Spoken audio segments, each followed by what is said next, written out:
We currently live in the most densely populated, socially networked era in human history.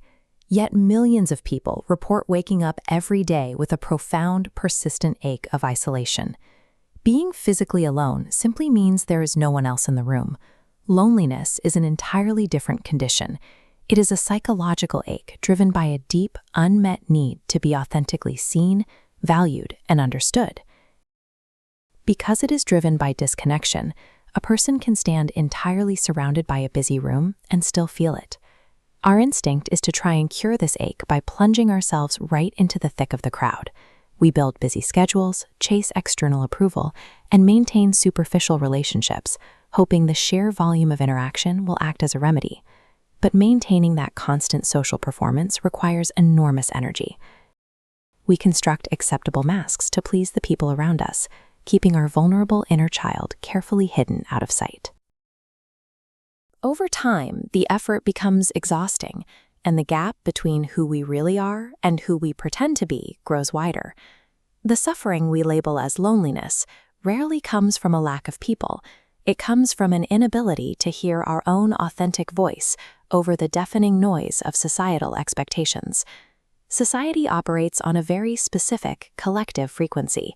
It is a rhythm that vibrates almost exclusively on materialism, the pursuit of desire, and the outward performance of success.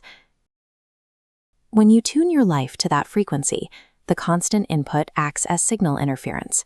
The mind stays entirely occupied with trivial comparisons and daily anxieties, drowning out the soul's quieter demand for deep purpose and spiritual connection. As a person begins to seek something more meaningful, a jarring shift occurs. The small talk and superficial pursuits that once felt perfectly normal suddenly lose their appeal. The environment hasn't changed, but your internal receiver has tuned to a different channel, causing a sharp feeling of alienation from the people around you. You suddenly find yourself standing completely awake in a crowd of people who are still sleepwalking. The world keeps blurring past at a frantic pace, and your heart realizes it can no longer keep time with their music. You cannot cure this disconnection by forcing yourself to blend back in. The only way to resolve the tension is to stop adding more noise and step entirely out of the crowd. Loneliness is an uninvited suffering. Aloneness, however, is a deliberate, constructive choice. It is a sacred space designed to act as a divine environment for self-discovery and recovery. When the soul naturally begins pulling away from crowds and constant interaction, it is rarely a sign of weakness or failure. It is an invitation. The mind is clearing away external dependencies to prepare for a direct encounter with its own reality. When Siddhartha Gautama sought ultimate clarity, he didn't organize a massive council. He sat entirely alone under the Bodhi tree, separating himself from crowds. Jesus walked into the harsh, arid ridges of the desert for 40 days, deliberately stripping away every earthly comfort to prepare for his purpose. And for centuries, Vedic sages retreated to the remote valleys of the Himalayas, leaving their villages behind to live in the deep forests. These historical periods of intense isolation were not acts of abandoning humanity. They were necessary mechanisms for creating absolute silence. You must turn down the volume of the world before you can hear a deeper wisdom. When the audience finally disappears, the exhausting psychological effort of maintaining your public image comes to an end. Without people to impress or expectations to meet, the false masks you wear for society simply fall away. The first phase of this silence is often uncomfortable.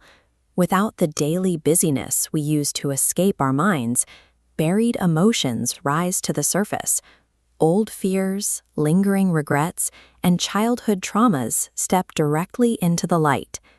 During difficult seasons, we frequently attach ourselves to these painful experiences, mistaking them for permanent traits. We endure a rejection and conclude, "I am unwanted." We face a failure and decide, "I am broken." This diagram shows how we construct that false identity. At the center is your true, authentic self.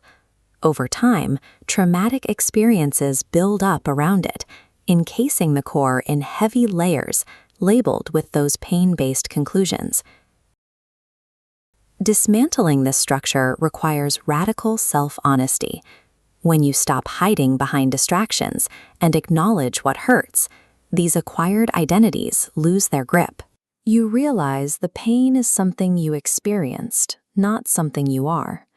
As the final layer fades away, your original essence is revealed, brilliantly intact. The rejection, the betrayal, and the loss passed through your life, but they never actually reached this center. True healing isn't the process of inventing a new personality.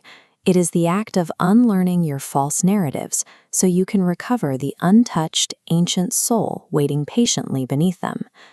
The terrifying feeling that we are completely isolated, disconnected entities is actually a biological illusion. It is a massive miscalculation created by the severe limitations of our physical senses. This chart plots the human sensory spectrum against the total energy bandwidth of the universe. The visible light we see and the sounds we hear account for roughly 0.0001% of actual reality. If we had the biological hardware to process the rest of those invisible frequencies, infrared, ultraviolet, X-rays, the gap between us would vanish.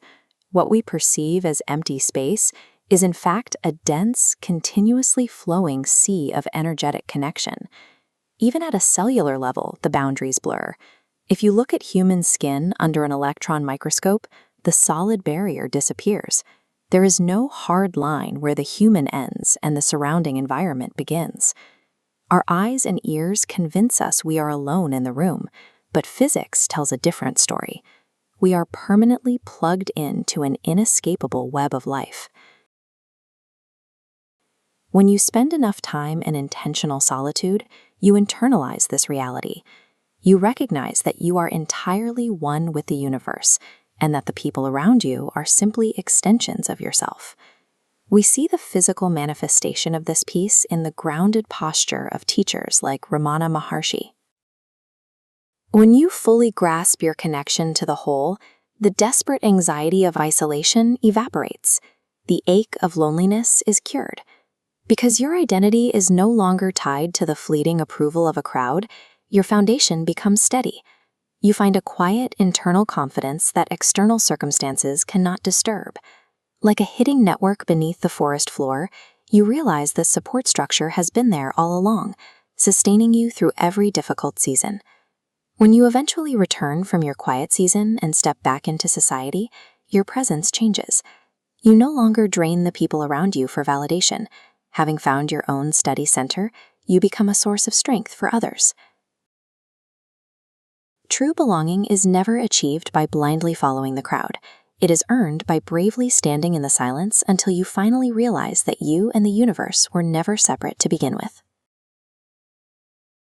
If you enjoyed this exploration, subscribe to our Human Atlas, because understanding the quiet truths within ourselves is how we learn to stop abandoning each other and find our truest place within the larger living world.